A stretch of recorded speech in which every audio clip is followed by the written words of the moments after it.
Selamat berjumpa kembali, semoga Anda selalu sehat dan tetap semangat untuk belajar.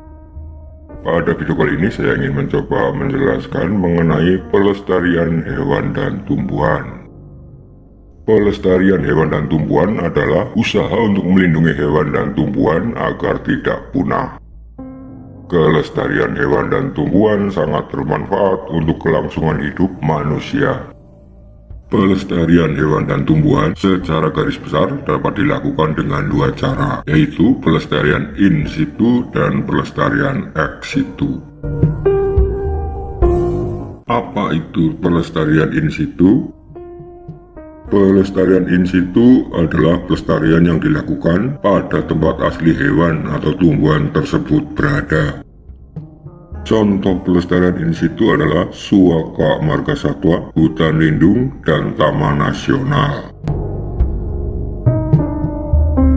Suaka Margasatwa merupakan tempat yang digunakan untuk melindungi hewan. Hutan lindung merupakan kawasan yang digunakan untuk melindungi tumbuhan. Sedangkan taman nasional merupakan kawasan yang melindungi hewan dan tumbuhan. Pelestarian ex situ adalah pelestarian yang dilakukan di luar tempat tinggal aslinya. Pelestarian ex situ dilakukan karena hewan dan tumbuhan kehilangan tempat tinggal aslinya. Selain itu, pelestarian ex situ sebagai upaya rehabilitasi, penangkaran, dan pembiakan hewan maupun tumbuhan langka. Contoh pelestarian ex situ antara lain kebun botani seperti taman safari, kebun binatang, dan tempat penangkaran. Kebun botani atau kebun raya adalah suatu lahan yang ditanami berbagai jenis tumbuhan yang ditujukan untuk keperluan koleksi, penelitian, dan konservasi ex situ.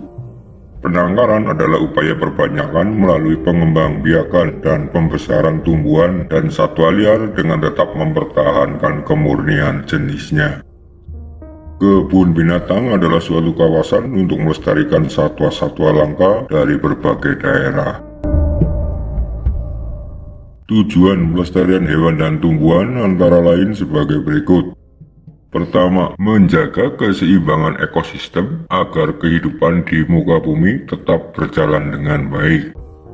Yang kedua, melestarikan keanekaragaman hayati yang bermanfaat bagi ilmu pengetahuan. Yang ketiga, memenuhi kebutuhan manusia, misalnya bahan bangunan, makanan, dan obat-obatan.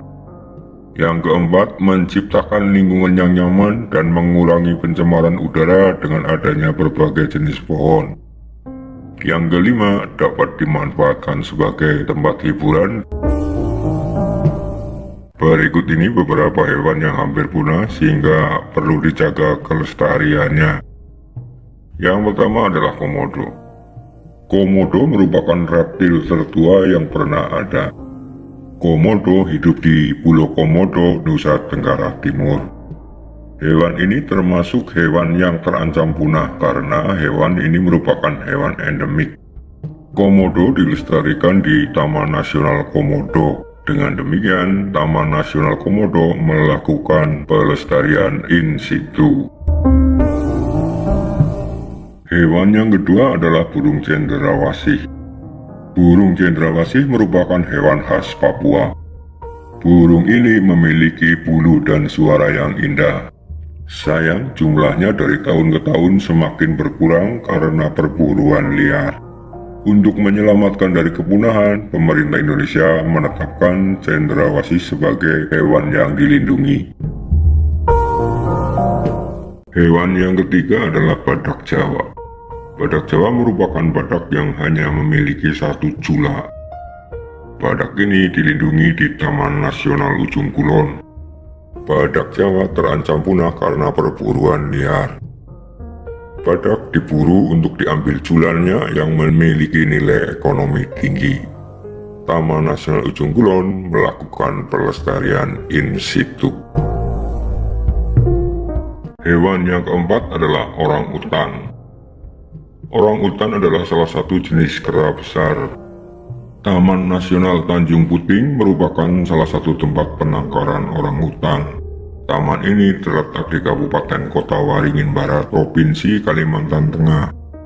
Selain itu, penangkaran orangutan Sumatera juga dilakukan di Taman Nasional Gunung Leuser di Nangro Aceh Darussalam. Taman Nasional Gunung Leuser dan Taman Nasional Tanjung Puting, keduanya melakukan pelestarian orangutan secara in situ. Hewan yang kelima adalah burung elang bondol. Elang bondol merupakan jenis burung laut. Tempat pelestarian elang bondol berada di Cagar Alam Pulau Rambut. Cagar Alam Kepulauan Seribu melakukan pelestarian elang bondol secara in situ. Hewan yang keenam adalah burung jalak Bali. Jalak Bali terkenal karena keindahan bulu dan suaranya. Hewan ini banyak ditangkap untuk dijadikan hewan peliharaan, sehingga hewan tersebut sekarang semakin langka. Saat ini, jalak Bali dilestarikan di Taman Nasional Bali Barat. Taman Nasional Bali Barat melakukan pelestarian jalak Bali secara in situ. Hewan yang ketujuh adalah banteng. Banteng merupakan hewan yang masih sekerabat dengan sapi. Persebarannya di Indonesia mulai dari Jawa, Bali, dan Kalimantan.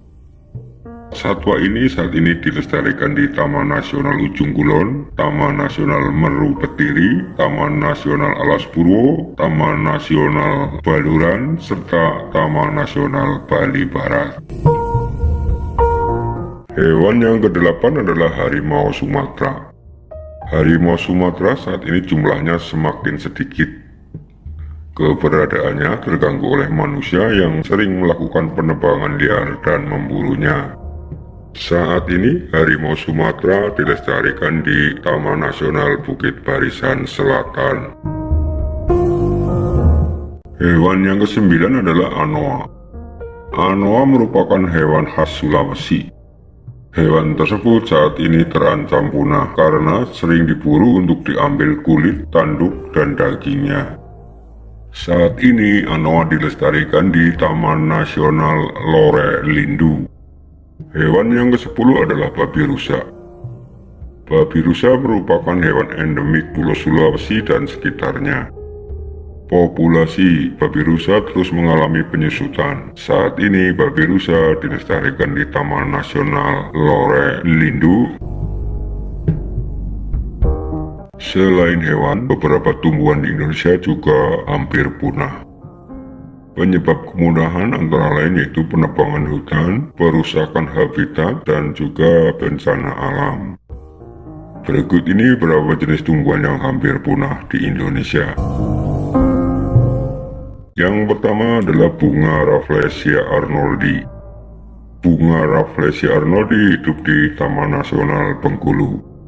Saat ini kondisi habitat Rafflesia arnoldi sangat memprihatinkan sehingga jumlahnya menurun drastis dari tahun ke tahun. Berkurangnya jumlah bunga Rafflesia antara lain disebabkan oleh kegiatan manusia seperti pembukaan wilayah hutan baik untuk kegiatan pertambangan, pertanian maupun pemukiman.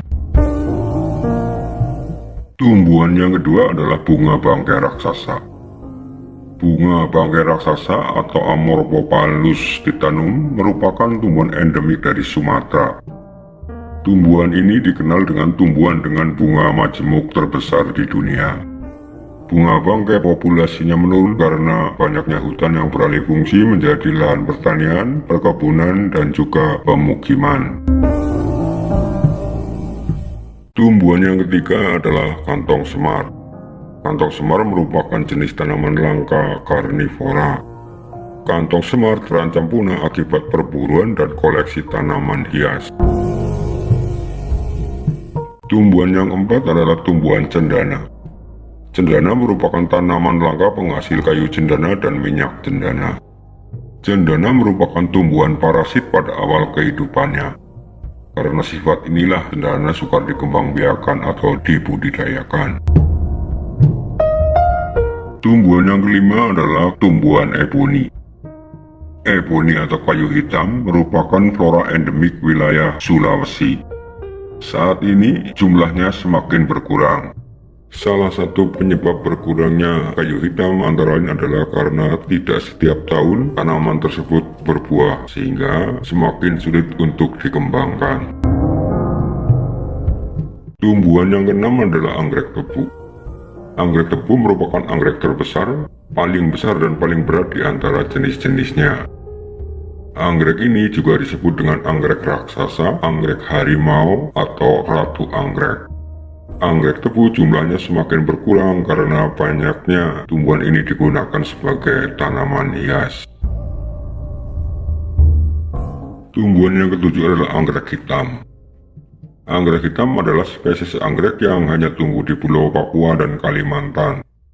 Saat ini habitat asli anggrek hitam mengalami penurunan jumlah yang cukup besar karena menyusutnya luas hutan. Demikian video mengenai pelestarian hewan dan tumbuhan. Semoga video ini bermanfaat. Terima kasih.